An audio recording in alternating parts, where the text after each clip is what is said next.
Hi everyone, greetings from NSN Hyderabad. If you have been following us on our YouTube channel, you must have watched several conversations with experts and heads of departments and heads of institutions connected with skill development, vocational training, vocational education, higher education, entrepreneurship, employability, and so on. And of course, CSR. And today we are taking forward our conversation on CSR with the head of skill development at Tata Steel. Let's welcome Captain Amitabh, who's the head of skill development at Tata Steel Jamshedpur, and learn from him about various initiatives that are being undertaken to help youth find gainful employment and continue with their education and training. So let's meet Captain Amitabh, who's with us today to share the story of Tata Steel, CSR related skilling, and many other initiatives that they have been taking and leading in bringing lot of youth into the employment and giving them jobs and helping them become employable. So welcome to this talk, sir. Let's get started by asking you more about the initiatives at Tata Steel and skill development. Thank you so much. And first of all, I'm really grateful that you have invited me, and I'm honored. So, on behalf of Tata Steel Foundation, I would like to mention that CSR for us in Tata Steel is not a new thing because Tata Steel is doing CSR for last more than 100 years. Now, coming to skill development per se, for like we were doing skill development in bits and pieces right from the beginning, maybe some training here and there. But for last 8, 9 years, we have a structured approach towards skilling in CSR. So when we say skilling, so we have basically three models in Tata Steel Foundation. One is that we run institutes in partnership with reputed organizations. Second model is that we partner with some good vocational training providers, and we have a tie-up and we provide them infrastructure support and other things. And third model is that we have partnered with some of the institutes wherein we identify young, bright students from marginalized section, and we sponsor them. So these are the three basic models. So now having said that, so the first model, it is our technical training institutes. So which is in Jamshedpur, we are running Tata Steel Technical Institute. Then we, in partnership with Government of Jharkhand, we are running two ITIs, which is Tata Steel Skill Development Society ITI Kamart, and at which is in near Ranchi. And second is Jagannathpur, which is in West Singhbhum. So our skilling initiative primarily we target to marginalized section, especially from those, and since we are operational areas in Jharkhand and Odisha, and wherein majority of tribal population resides. So we target students who are coming from tribal communities, and also from other marginalized section who otherwise would not have been able to get quality training. So our key emphasis when we provide skill training is not the numbers, but the quality of training and post-training employment. So these are the two key areas which we look at. It's not that we could have gone for some trainings wherein we could have trained 10,000 people. But if the resultant is just 20% placement, then probably we would not go for that. So and I can tell you that the biggest measure that we have is placement. And till date, from our flagship programs, we have been able to achieve close to 100% placement. Okay. Yeah, so you were just mentioning about partnerships. So could you tell us a little more about maybe, if people are interested to partner you, is there some criteria that you look for in such organizations and institutions? Yeah, so we have various type of partner. The main partnership is implementing partner. So because as part of CSR, while we have our experience in CSR activities and also connect with the community, but we may or may not be having the expertise in running a particular institute. Yeah. So say for technical institutes, we have a long-standing partner in NTTF, Network Technical Training Foundation. Yeah. So we have been partnering with NTTF for last more than 12, 13 years. It started even before our CSR activities. So the first thing that started was RD Tata Technical Institute in Jamshedpur, which is a diploma college, wherein students from Jamshedpur and neighboring places they study. Then we partnered at Gopalpur, Jain Tata Technical Education Center. These two were non-CSR partnerships, but when CSR took into its fold to get into skill development seriously, then we continued partnering with NTTF. So this is one partner. Then we have some good partners in who are well known. Like for hospitality sector, we have partnered with BLCC. Not for wellness and training, wellness we have partnered with BLCC. For hospitality, we have partnered with Pratham. For apparel designing training, we have partnered with Shahi. So our key area where for the partnership is one is quality, and two their successful placement record, and three since we are an organization which is known for its values, so our values should also be aligned when we look at a partner. So these are three main criteria, and of course, fourth is the need. If there is no need, then probably will not. So we do a proper due diligence in our area. In case there is a need and both demand, then probably both things are marrying up. Then we find this partner, and then we go ahead with the partnerships. Okay, so you were just mentioning about hospitality partner. It wasn't a bit clear. So could you repeat who's the hospitality partner? So we have Pratham as an organization. They are a hospitality firm. Okay. So they are doing, they call their program as PACE. So we have partnered with Pratham for this hospitality training, both at Jamshedpur and also at Gopalpur. Okay, so besides this, I would also like to know a little more about your partnership with NTTF. So as I was telling earlier, NTTF is our old partner, and and in addition to being partnership, like we have shared very close relationship, and so we have, the best part about NTTF, what we have seen is they come with new plans. Like generally, what happens in technical training, because this is a dynamic world, and if you don't change with times. So the best part with NTTF that what we have seen is they are agile, and their academic council every 6 months they meet, and in case there is a demand in industry or there are some feedbacks from the ex-students, they try and bring in those changes there.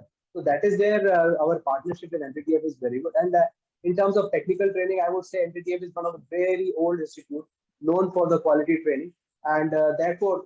And since both our value systems also is similar, because we want to do good for the community, Tata Steel is primarily our major role is that how we can bring improvement in community, and especially youth who otherwise would not have been getting such kind of education. And if I can tell you that in our institutes, we by design, we ensure that almost 50 or more than that % of the students, they come from that sections. While we don't make it 100% thing, because we want the value, basically the merit, that should be the factor which leads you in rather than reservation. So that is where what we have done is our model is instead of diluting the standards for intake, what we do is we build the capacity of the students who are from their sections. So we do bridge programs. While we do not compromise in the intake, but we ensure that these students who are coming from not so good background, they are trained, they are given this capacity building training, and there also NTTF helps us in organizing this bridge programs. And once that thing is done, then these people are onboarded in our students. I think that's a really great way to make them on par with the other category of students, like you mentioned about the bridge programs. A question related to the background of the students, it interests me to know more about is how do you identify, mobilize such students and make sure that they stay on the job, when they are employed? Because we often hear that migration causes a lot of distress for such students because of their family backgrounds and others. So is there something you would want to tell us more about? This is very important. I think it's really very important. Otherwise, if you train a person and then that person goes there and comes back, then we are not adding value to the society.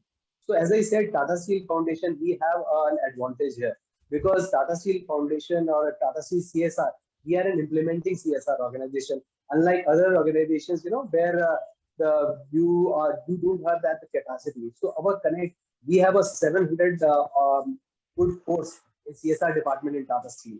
So our main emphasis in health, education, and livelihood. And skill development comes under livelihood wala hai. So what we do is, since we have a very, very good grassroots connect with the community, so we understand what is their need. And since we have our education programs also, so it's a very good, link with education program to skills. So we identify these people who are interested in a particular field. We have a connection with them, not only with them, but with their family. with the PRI members of that particular village in case we are mobilizing from village. So we only would take people who are interested in that, who have the capability, who have the capacity. And we have also started about 2 years back one thing called in partnership with CII. It's called Model Career Center. So in Model Career Center, what we do is we identify these people and we do also a psychometric assessment of them. So which is the area that these people would be interested in, they are tend to do better. So we do all this analysis. Apart from that, we do counseling of students as well as their families. And once we get this, then we know, okay, these are the people who are suitable for one particular post, and then we put them on board because it's an effort. If we just get some students and fill in numbers, and if there are dropout rates, and if even if they complete this training and then they don't join a particular job or something, then it's a loss for everyone. Yeah. So this is what we do. I think there is no, I would not say there is a magic wand or something or a formula per se. At different places, you have to deal differently. Like a tribal boy or a girl will have a different requirement, and maybe they would be very, very reserved initially. A boy or a girl from urban area would be having a different requirement. Coming from a particular background would have a different requirement. And since we have a support from our people who are there on ground, who are meeting their family day in and day out, so it becomes easier. It's not just one point touch that we mobilize people. Yeah, I think this is absolutely essential for everybody to know that the process has to be rigorous as you just detailed it out. Otherwise, they may not stay on and it could lead to other issues. And as you very rightly said, it's not the number which matters, but, the quality of people whom we are attracting and mobilizing. Yeah. So along with this, another point is like now, let's say they have finished the training, they have completed the training and they are ready for placement. So are they absorbed in Tata Steel and Tata Group companies, or do they go to other companies as well? So as I said, when we take these students, especially for our technical courses, so Yeah. Tata Steel is one of the options. Yeah. So neither we force them to join, or nor they are only it's a first right of refusal or something. It is we are very, very transparent there. If there is a requirement for Tata Steel, so they also come for our campus like any other company, and other companies also come for a campus. And depending on the need and depending on the interest of the student and the requirement of a company, people get selected. So in the past, we have got students who have been placed in Tata Steel. We have got students who have placed in Maruti. We have got students who have placed in Volvos. We have got students placed in other Tata Group companies also apart from Tata Steel. So it is not that we are training these people for our requirement only. We are training these skilled resources for the country. So that is what it is. And it's not only the technical training that I was earlier mentioning. So technical training, which is long-term course, which we are partnering with NPTF, would be a small percentage of the entire numbers that we train, because it's a long-term training, 3 years, and the need of people is different, and the qualification also is different. So we have various programs for various category of students. Like for hospitality course, you don't need to be 10th pass also. So, but they get placed and they get placed in say 5-star property or something, and then they are able to get a good amount of money, which otherwise would not have been possible. So what we do is that we ensure that our placement, we don't compromise on that. We get so even in our hospitality programs, short-term programs, our placement has been more than 80%. So this is what it is. Yeah. So along with this, and just to add, maybe in 1 year. So apart from this, as I was telling, technical training, vocational training, and we also do capacity building program, which leads to self-employment or else improvement in their employability chances.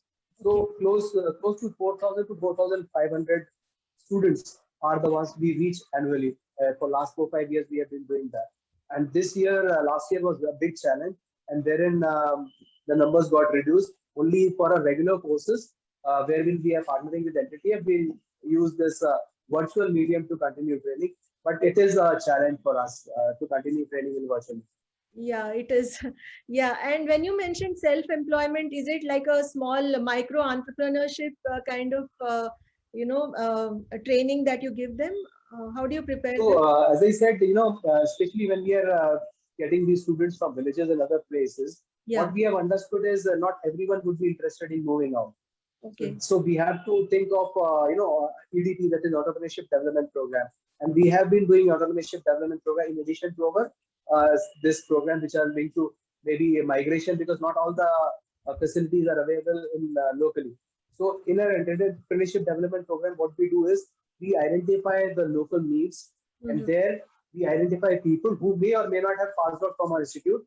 Yeah. And then we have a system by which, like our partner earlier in Kalinganagar was BYSC, an organization called BYSC, Bharatiya Yuva Shakti Trust, and we have created close to 600 odd entrepreneurs, so which basically find job at that place itself. They could be in any field, and then we can possibly connect them to say Tata Steel vendor base or some other companies who are there. They can be doing training for them, or else some small jobs.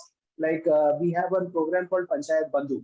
Panchayat Bandhu is basically what we do here is we identify a person maybe who is landless and he doesn't have much opportunity. But for in village setup, for small little requirement, you have to rush to urban area.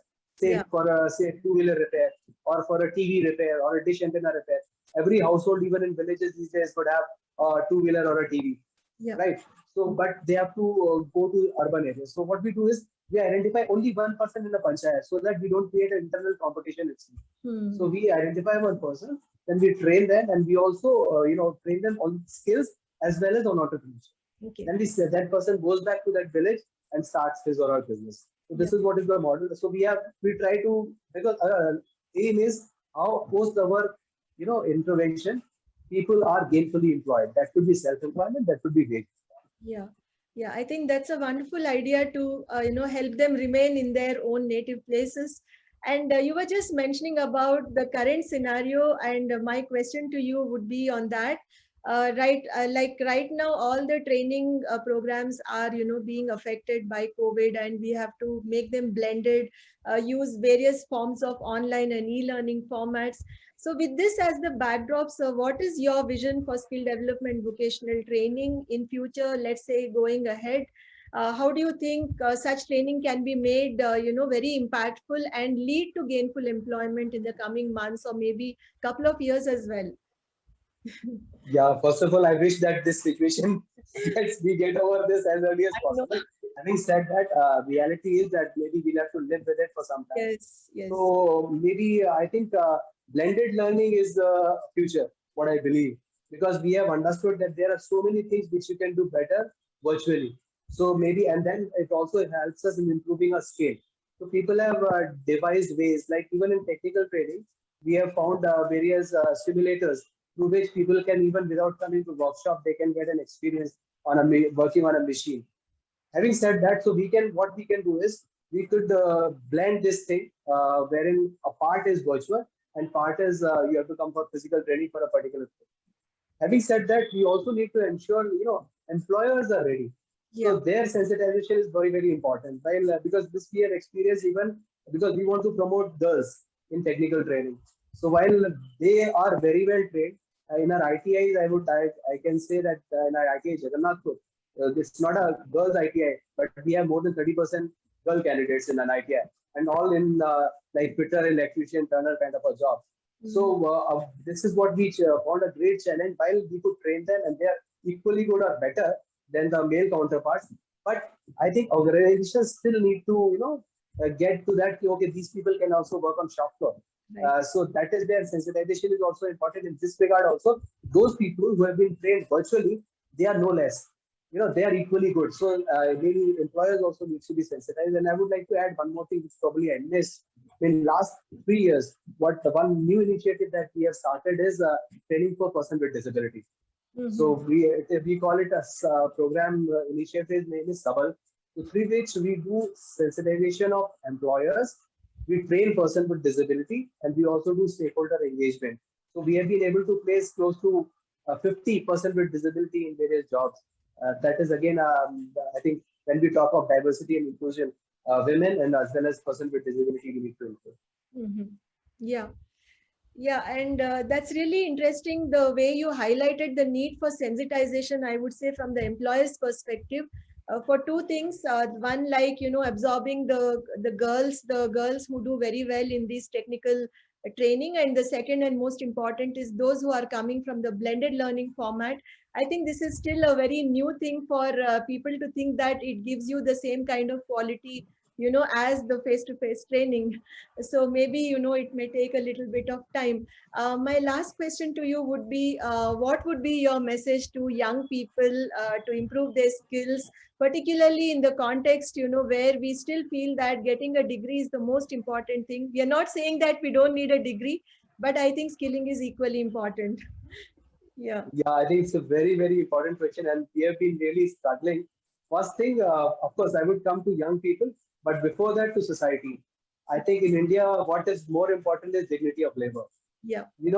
We associate a person with the kind of work he or she does, not that he or she is working.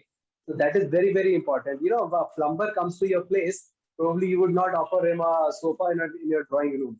Wherein other places, if you go abroad, people are respected by the work they do, the kind of skill set that they possess. So Yeah. that is very important. How we can, of course, it will take some time, but slowly things are changing.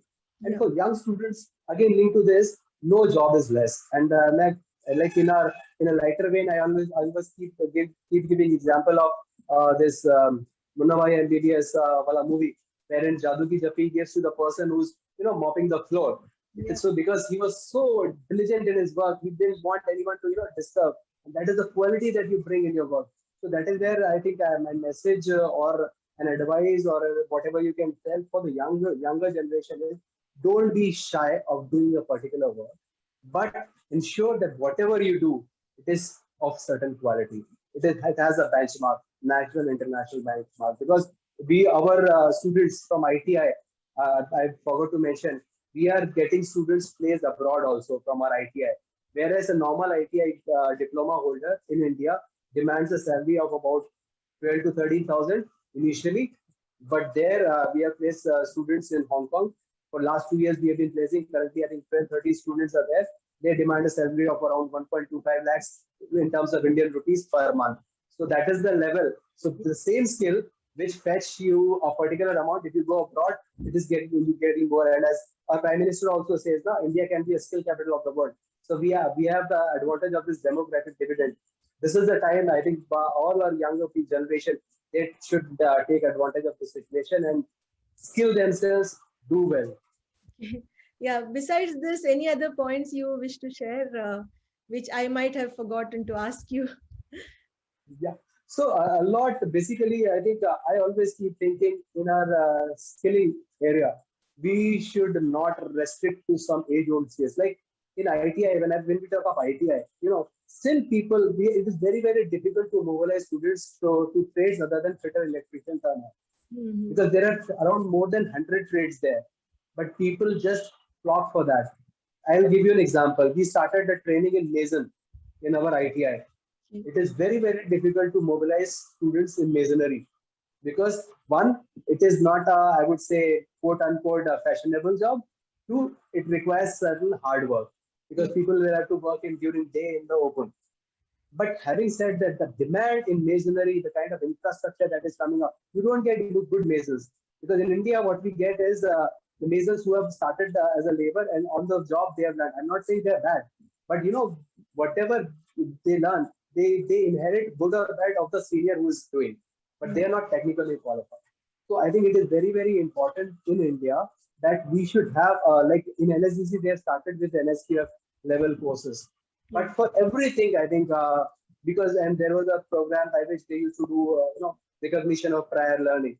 Yeah. So if we should make it mandatory, even person, mandatory not in terms of that you won't be allowed to do, but maybe mandatory is not the right word. We should encourage people.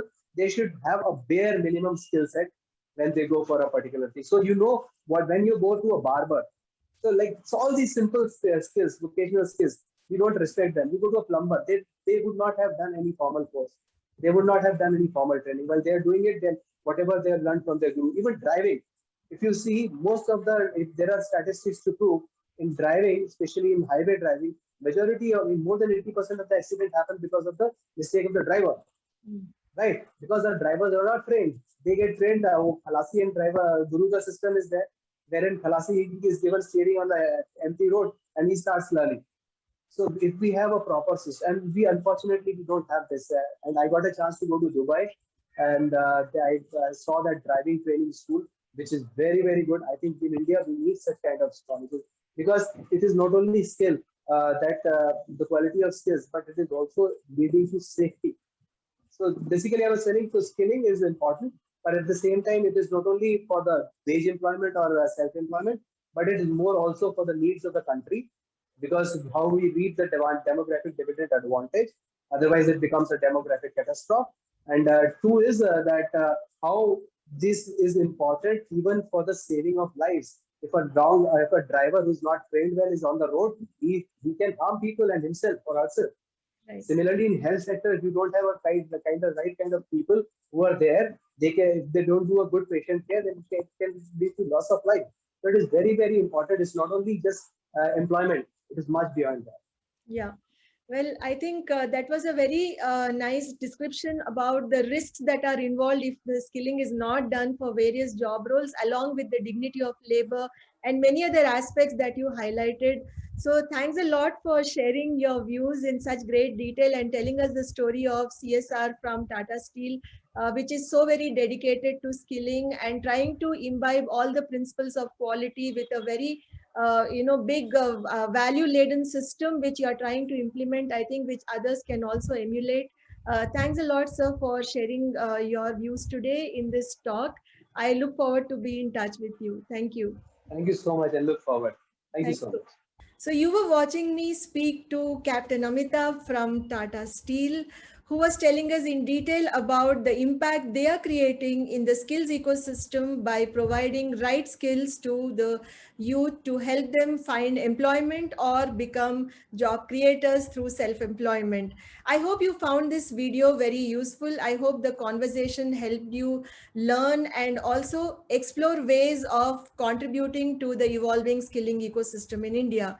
In case you wish to watch such conversations and get more and more updates, please subscribe to our YouTube channel. This is a request from all of us, the team NSN. And don't forget to hit the bell icon. This will help you in getting all the notifications as soon as we publish a video so that you don't miss anything from us. Thanks a lot. Goodbye. I wish to be in touch with you. Thanks again.